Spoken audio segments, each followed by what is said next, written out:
그릇에 랩을 씌우기 위해서 랩을 뜯다 보면 그릇보다도 작게 뜯을 때가 있습니다. 그릇을 다 커버하지 못하지요.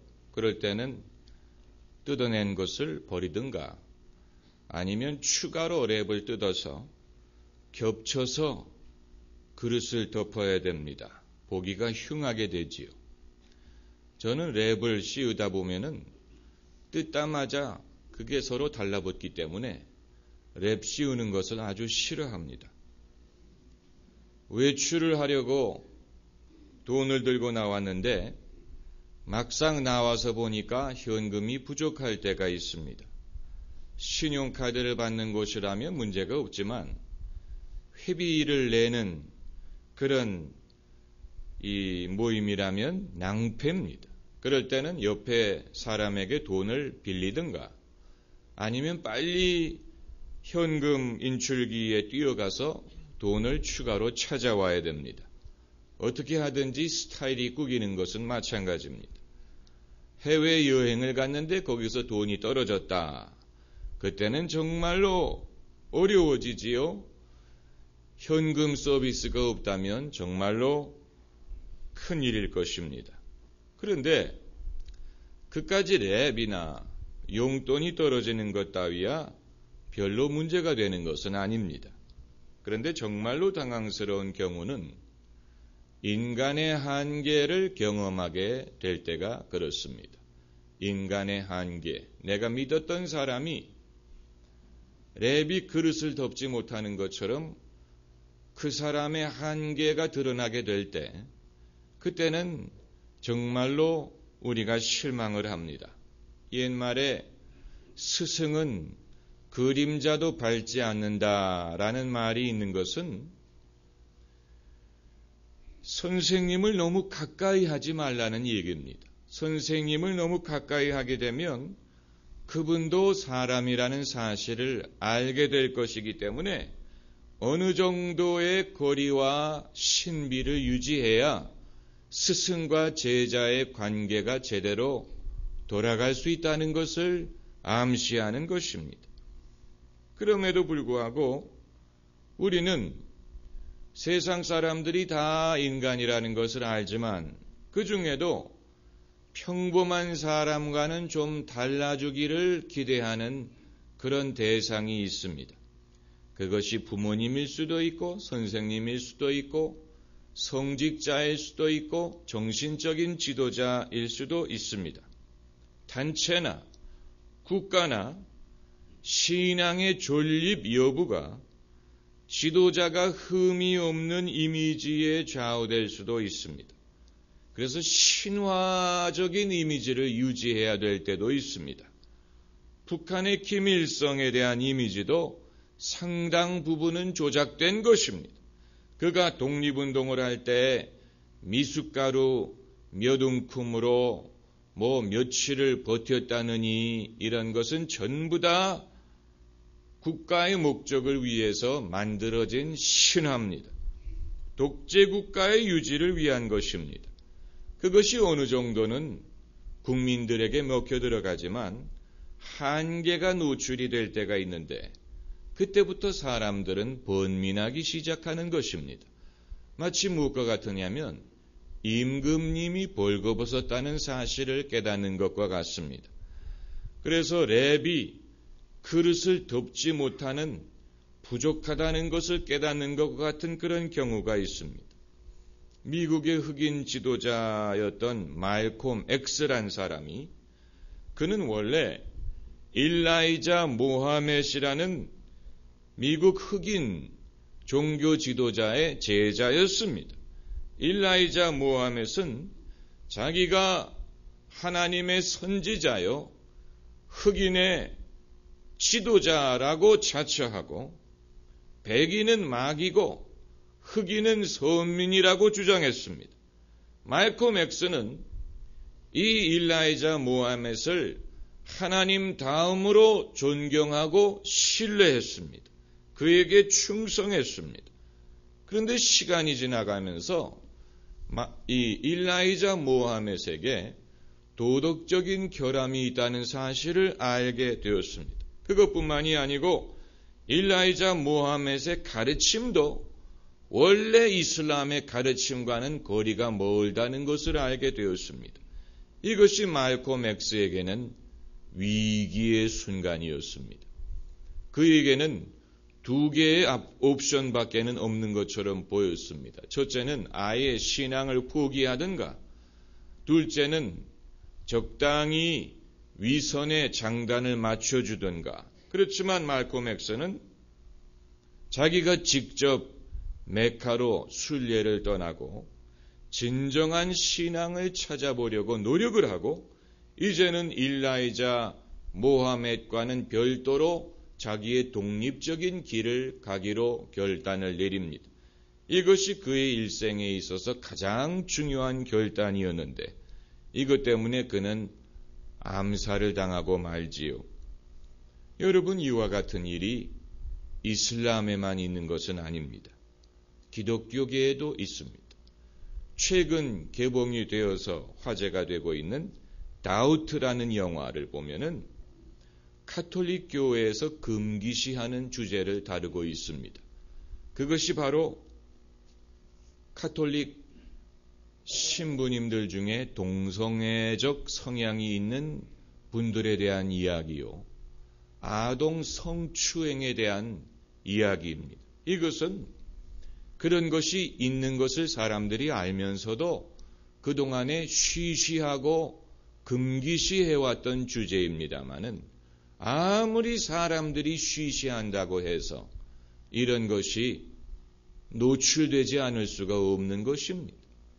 그렇기 때문에 이제는 할리우드 영화에서도 그것을 드러내놓고 다룰 수밖에 없는 그런 상황이 된 것입니다. 개신교에는 이런 것이 없을 것 같습니까? 있습니다. 다만 그것을 얼마만큼 노출시킬 것이냐, 얼마만큼 공론화할 것이냐, 그리고 그것이 기독교의 이미지에 얼마나 타격을 줄 것이냐에 대한 논란이 있는 것뿐입니다. 우리는 이처럼 믿는 사람의 한계와 결함이 노출될 때마다 우리가 하나님을 보고 믿는 것이지 사람을 보고 믿는 것이냐라고 스스로 위로를 하고는 합니다마는, 그런데 문제는 하나님은 눈에 잘 안 보이지만 사람은 눈에 잘 보인다는 데에 있습니다. 그렇기 때문에 하나님은 완벽하시고 하나님은 거룩하다는 것을 우리가 믿지만 사람의 거룩하지 못함과 진실하지 못하는 것이 너무 눈에 띄는 것이, 그것이 우리에게 시험이 되고 우리에게 그것이 고민거리가 되는 것입니다. 그리고 거기서 한 걸음 더 나아가면 하나님을 믿는 사람들에게 이러한 결함이 있다는 것이 하나님에게도 한계가 있는 것이 아니냐 하는 그런 질문을 갖게 할 때도 있습니다. 자식을 보면 부모를 어느 정도 알 수 있고 제자를 보면 스승을 어느 정도 알 수 있는 것처럼 예수 그리스도를 믿는 사람들에게 이러한 결함이 있는 것을 보면 뭔가 기독교 신앙에 한계가 있는 것이 아니냐, 기독교가 사람을 변화시킬 수 있는 능력에 한계가 있는 것이 아니냐, 우리가 기독교에 기대할 수 있는 것에 한계가 있는 것이 아니냐, 이런 생각을 할 수도 있습니다. 그걸 드러내놓고 말을 하지는 않더라도, 그래서 랩이 그릇을 다 덮을 수 없는 것을 느낄 때가 있는 것처럼 기독교 신앙이 어떤 한계, 인간을 변화시킬 수 없는, 인간은 인간으로 살 수밖에 없는 그런 한계가 있는 것이 아니냐를 생각할 때가 있습니다. 이것은 참으로 어려운 문제고 또 쉽게 대답할 수 없는 문제이지만은, 그러나 이제껏 기독교의 기둥과 같은 역할을 해왔던 인물들이 이와 같은 문제를 생각하지 않았던 것이 아닙니다. 그들은 다 이러한 문제를 알고 이러한 문제에 대하여 고민을 해본 적이 있는 사람들입니다. 어거스틴이 그랬고요. 마틴 루터가 그랬고 사도 바울이 그랬습니다. 그렇게 멀리까지 가지 않더라도 여러분과 저도 마찬가지일 것입니다. 여러분이나 저나 그런 고민을 하지 않고 예수님을 믿어본 사람이 적습니다. 만약에 그런 고민을 한 번도 하지 않았던 사람은 아직 뭔가 모르는 것이고, 그리고 예수 믿는 사람은 그런 생각 없이 믿는다라고 생각하는 사람이 있다면 그 사람도 뭔가를 모르는 것입니다. 여러분, 기독교 신앙은 비현실적인 것을 약속하지 않습니다. 사람이 천사가 될 거다라고 약속하지 않고 기독교인이 의인이 될 것을 약속해 주지 않고 인간의 모든 문제가 해결될 것이라고 약속하지 않고 이 세상이 낙원으로 변할 것을 약속하지 않습니다. 하나님의 나라를 가르치지만 하나님 나라는 이 세상에 속한 것이 아니라고 했습니다. 사람이 아무리 예수님을 믿어도 그것이 그 사람을 천사로 만들어주는 것은 아닙니다. 만약에 기독교인이 천사가 된다면 사도 바울은 그 많은 교회에 이미 믿는 사람들에게 편지를 쓸 때 할 말이 없었을 것입니다. 그러나 그가 이미 믿는 사람들에게 쓰는 편지 내용에서 뭘 하지 말아라, 뭘 어떻게 해라, 수많은 지시사항을 담고 있다는 말은 예수를 믿는 사람들이 그 말씀을 듣고 지켜야 될 필요가 있었기 때문에 그런 것입니다. 여러분, 성경은 믿는 사람 속에도 갈등이 존재한다는 사실을 인정합니다. 그래서 로마서 7장 18절을 보면 내 속 곧 내 육신에 선한 것이 거하지 않는 줄을 아노니 원함은 내게 있거니와 선을 행하는 것은 없다. 선을 행하는 소원은 있는데 그것을 행하지 못한다. 그랬어. 내가 원하는 바 선은 하지 아니하고 도리어 원치 않는 악을 행하는도다. 오라 나는 곤고한 자로다. 이것은 사도 바울이 예수님을 믿은 다음에 그의 상황을 고백한 것입니다. 많은 신학자들이 그럴 수 있느냐? 이건 바울이 예수 믿기 이전의 모습이다라고 생각하는 사람들이 있는데 그 사람들은 뭐를 모르는 것입니다. 예수 믿고 거듭난 다음에도 사도 바울은 자기 안에 선을 행하고자 하는 원은 있지만 선을 행함이 없고 자기가 원치 않는 악을 행하며 나는 곤고한 자로다 이렇게 고백을 했던 것입니다. 이것은 그에게만 해당하는 것은 아닐 것입니다. 그리고 갈라디아서 5장 17절을 보면 육체의 소욕은 성령을 거스리고 성령의 소욕은 육체를 거스리나니 이 둘이 서로 대적함으로 너희의 원하는 것을 하지 못하게 하려 함이라. 이것 또한 그리스도인 속에 서로 갈등이 일어나고 있다는 것을 말하고 있습니다. 이것은 천사와 마귀 사이의 갈등이 아니고 사람 속에 있는 성령과 육신 사이의 갈등입니다. 우리가 몸을 입고 사는 한은 이 갈등은 없어지지 않습니다. 갈등을 최소화할 수는 있겠습니다. 갈등이 극대화되는 경우도 있을 수는 있지만 갈등 자체가 없어지는 것은 아닙니다. 우리가 천국 가는 날까지 성령과 육신 사이의 갈등은 일어나고 있습니다. 그러므로 성령 충만이라는 것은 우리가 신앙생활을 통하여 상대적으로 성령을 더 강조하고 성령을 더 쫓아가고 그리고 반비례적으로 육체의 소욕을 최소화하는 것뿐이지 그것이 없어진다거나 사라진다든가 제함을 받는 것은 아닌 것입니다. 그렇다면 인간은 어떻게 구원을 받았다는 얘기냐? 인간이 구원을 받았다는 말은 무엇을 뜻하는 것이냐?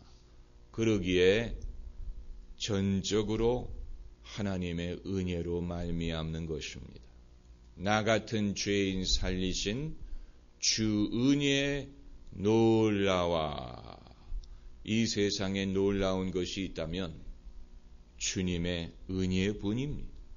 그러므로 그리스도인에게 이와 같은 허물이 있다는 것은 기독교의 한계를 보여주는 것이 아니고 하나님의 은혜의 놀라움을 보여주는 것입니다.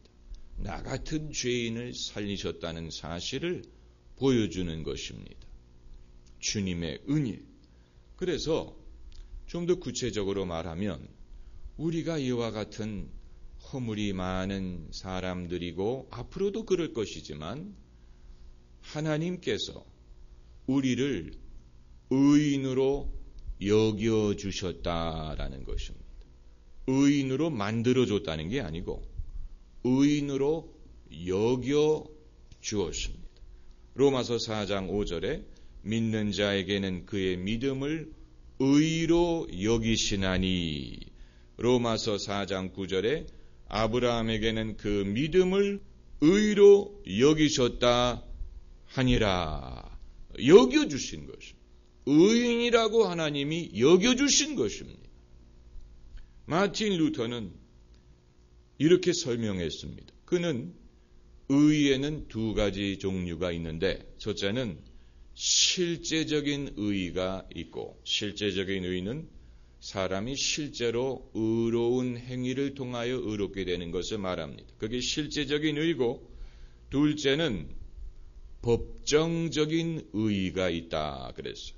법정적인 의는 하나님의 심판의 법정에서 의롭다고 여김을 받는 것을 일컫는 것입니다. 그런데 사람이 예수님을 믿어서 의롭게 되는 것은 법정적인 의로 말미암는다 그랬어요. 사람이 자기가 행함으로 의로워진 건 아니지만 하나님의 심판의 법정에서 하나님께서 우리의 믿음을 보시고 우리를 의롭다고 여겨주심으로 의인 인정을 받는다는 얘기입니다.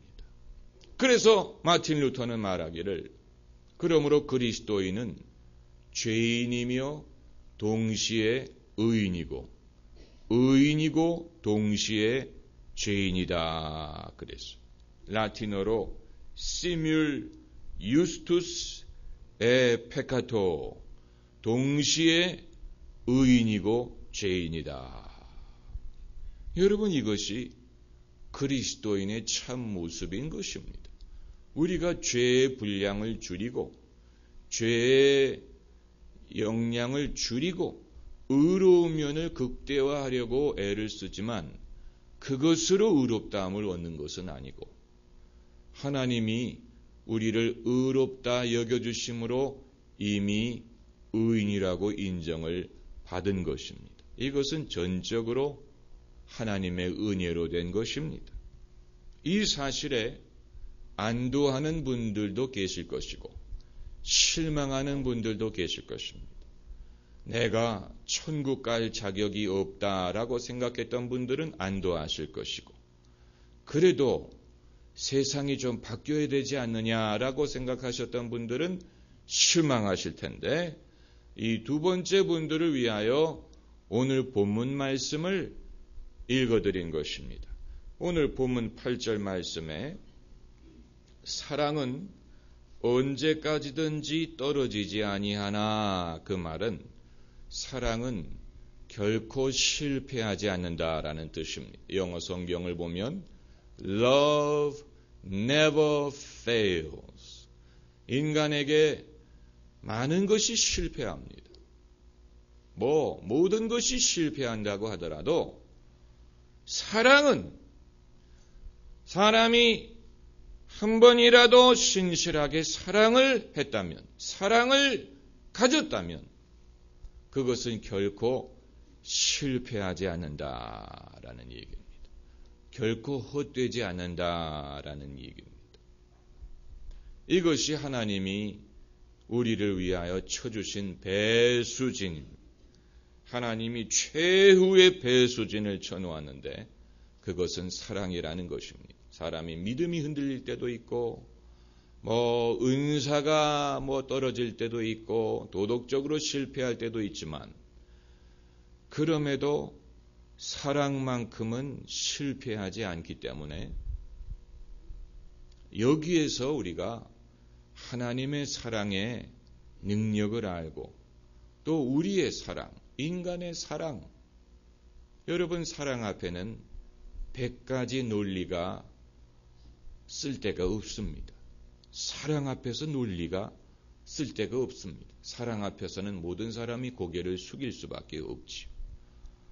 하나님의 사랑의 위력이 거기에 있고 우리에게도 진정한 사랑이 있다면, 조금이라도 있다면 그것은 결코 실패하지 않고 좋은 결과를 거두게 하신다라는 것입니다. 할렐루야. 기도하십시다.